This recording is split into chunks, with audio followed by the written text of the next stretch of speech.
بسم الله الرحمن الرحيم. İmam Müslim rahmetullahi rivayet kılgan hadiste gelir. Abu Hurayra radıyallahu anhudan rivayet.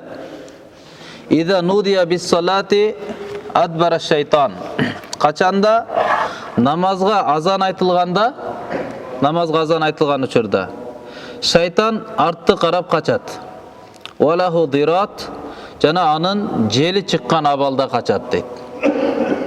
Fa iza qudiya, kaçanda namazdın azanı bütkönde akbala kayra kaytıp kelet. Azan aytıldı, şeytan kaçıp ketti. Azan büttü, kayra kaytıp kelet eken. Günde bolotkan mamile.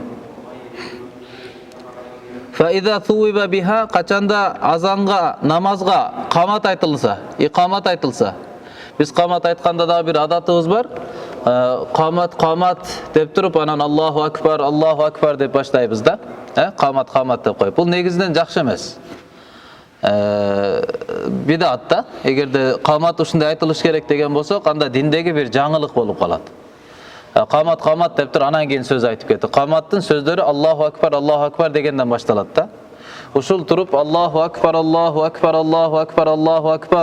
Ashhadu an la ilaha illallah ashhadu an la ilaha illallah деп атканыбыз мына ушул болду, намазды тургузуп аткандыгыбыз ушул да. А биз недебиз биринчи камат намаз турду деп туруп анан кийин дагы ошо намаз тургузууну шариятта сөзүн кайра башынан баштайбыз да. Ошондон камат ким айта турган болсо, негизинен ким азан айтса, ошол адам камат айтканга укуктуу. Ошол адам камат айтыш керек. Эгерде ал наразы болбосо, анда башка бирөө дагы ордуна айтса боло берет. Рухсаты менен, же рухсаты жок болсо да ал даратка башка чыгып кетти, башка бирөө айтса капа болбойт.